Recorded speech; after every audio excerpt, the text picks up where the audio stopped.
Ito ang real talk, tangina. Oo, mabaho ako, walang pinag-aralan. Kontraksyon lang ang naabutan ko, puno ng putik. Pero wag mo sana husgahan ng mga kontraksyon. Wag nyo sanang maliitin, kasi nasa mahirap lang kami na posisyon. Kung wala ang kontraksyon, bakit may matutulugan ba kayo? Di ba wala? Yung nasa syudad, meron bang matatayo ng mga building? Di ba wala? Magpasalamat pa kayo, meron ng kontraksyon. Nagsasakripisyo sa inyo. Kaya wag dapat kayo maghusga sa mga taong kontraksyon.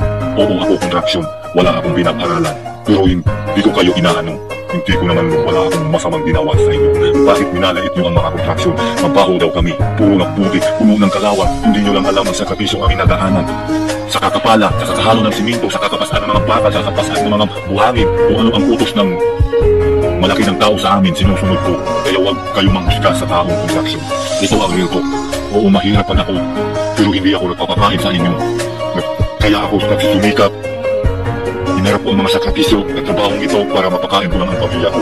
Hindi ako nagpakain sa inyo. Kaya huwag manghusga sa taong kontraksyon. Dahil ito ang real talk, tangina. Kung wala kang kontraksyon, wala din kayong matutulugan. Kung wala kang kontraksyon, wala din building matatayuan. Kaya dapat huwag nyo sanang husgahan ang mga taong mahirap dahil walang pinag-aralan. Wala naman kami pinag-aralan, pero may puso naman kami. Pumasok akong ganito, lahat ng trabaho pinasok ko para lang mabubuhay ang aking pamilya.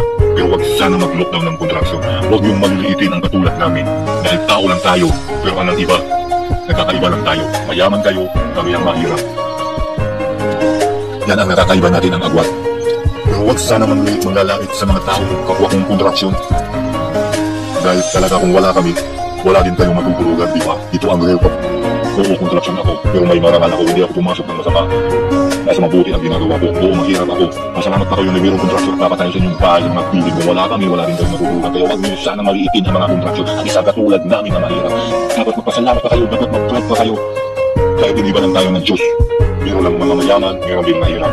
Kung pares-parehas lang tayo ng lahat, di lahat tayo kontraksyon din.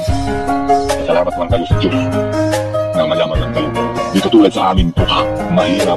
Tugo at pawis, ulan at init, inaharap ko. Basal na kabigat, bakal, buhangin, siminto, maghalo. Ang kahit anong utos ng malalaking tao, sinusunod ko.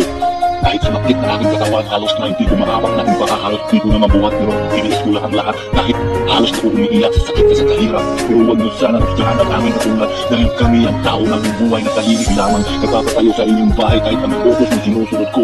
Sa sakripisyo, ginaharap ko. Kung wala kami, wala din ang matutuluyan nyo. Wala din kayong matutulugan. Wala din bahay matatayuan. Wala din building matatayuan. Kaya proud sana kayo sa isang katulad naming kontraksyon. Masalamat lang kayo, mayaman lang kayo. Kung pares-pares lang tayo na mahirap tayong lahat tayo yung kontraksyon.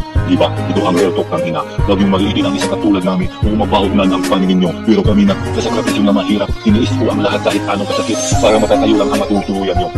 Para matayo lang ang building tinatrabaho ko. Para matatayo para may katulugan kayo. Real talk.